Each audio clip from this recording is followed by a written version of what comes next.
नमस्कार। चलिए आज 30 जनवरी 2026 की बड़ी खबरों पर एक नजर डालते हैं। दिन भर की जो भी जरूरी घटनाएं हैं उन्हें जोड़कर एक सीधी और साफ तस्वीर समझने की कोशिश करते हैं। तो आज हम क्या क्या देखने वाले हैं। हम एक बड़ी राष्ट्रीय घटना से शुरुआत करेंगे और फिर देखेंगे कि देश की पॉलिसी, इकोनॉमी और टेक्नोलॉजी में क्या कुछ नया हो रहा है। तो चलिए शुरू करते हैं।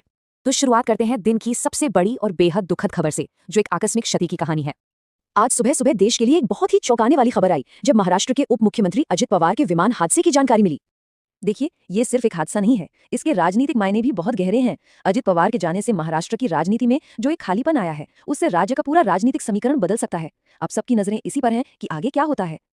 तो एक तरफ ये राजनीतिक उथल-पुथल है और दूसरी तरफ देश की नीतियों में भी बड़े बदलाव हो रहे हैं। कुछ नए नियम बनाए जा रहे हैं तो कुछ पुराने नियमों पर फिर से विचार हो रहा है। चलिए इसी पर एक नजर डालते हैं। तो हुआ यह है कि सुप्रीम कोर्ट ने हायर एजुकेशन से जुड़े कुछ बड़े बदलावों पर कह सकते हैं एक तरह से ब्रेक लगा दिया है। कोर्ट का मानना है कि ये नियम शायद कुछ ज्यादा ही व्यापक हैं और हो सकता है कि ये भेदभावपूर्ण हो, इसलिए इनकी ठीक से जांच होनी जरूरी है। इसका सीधा सा मतलब यह है कि फिलहाल जो नए नियम थे वो लागू नहीं होंगे और जब तक कोर्ट का अगला फैसला नहीं आता 2012 वाले पुराने नियम ही चलते रहेंगे। अब देखिए, यहाँ एक बड़ी ही दिलचस्प चीज हो रही है। एक तरफ जहाँ शिक्षा की एक पॉलिसी पर रोक लगी है, वहीं दूसरी ओर सरकार पर्यावरण से जुड़ी एक बिल्कुल नई पॉलिसी को पूरी ताकत से लागू कर रही है। नए सॉलिड वेस्ट मैनेजमेंट नियमों के तहत अब हम सबको अपने घर का कचरा 4 अलग अलग हिस्सों में बांटना होगा: गीला, सूखा, सैनिटरी और स्पेशल कचरा। इससे रिसाइकलिंग और वेस्ट मैनेजमेंट बहुत बेहतर तरीके से हो पाएगा। इन नए नियमों में एक बहुत जरूरी चीज है ईपीआर। अब इसका मतलब क्या है? सीधा सा मतलब है कि जो कंपनी कोई सामान बनाएगी उसी की जिम्मेदारी होगी कि इस्तेमाल के बाद उसके कचरे को ठीक से ठिकाने लगाया जाए। चलिए अब जरा इकोनॉमी यानी अर्थव्यवस्था की बात करते हैं। जो लेटेस्ट सर्वे आया है वो एक उम्मीद की तस्वीर दिखाता है, भले ही दुनिया भर में हालात थोड़े मुश्किल हों। 7%, ये वो नंबर है जो इस साल के इकोनॉमिक सर्वे में सामने आया है। मतलब अनुमान है कि भारत की अर्थव्यवस्था इस रफ्तार से बढ़ेगी जो कि पिछले अनुमान से बेहतर है।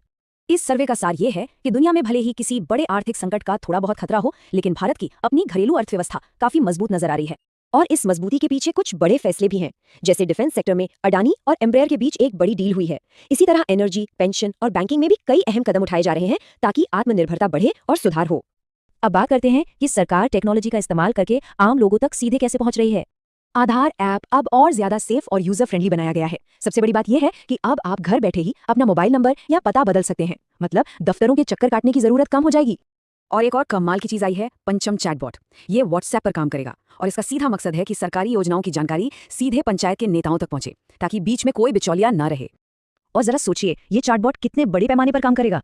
देश भर के 30 लाख से ज्यादा पंचायत प्रतिनिधियों तक ये सीधे पहुंचेगा। तो डिजिटल तरीकों के साथ साथ जमीन पर भी काम हो रहा है ताकि विकास देश के कोने कोने तक पहुंचे, जैसे संपूर्णता अभियान और अंडमान में बन रहा स्मार्ट फिशिंग हब। इन दोनों का लक्ष्य यही है। चलिए अब अपने आखिरी सेक्शन में हम पर्यावरण, इंसान और हमारी दुनिया से जुड़ी कुछ बड़ी बातों पर नजर डालते हैं। दुनिया के एक कोने में रूस के कामचटका प्रायद्वीप में शिवलूच ज्वालामुखी में एक जबरदस्त विस्फोट हुआ। इसकी राख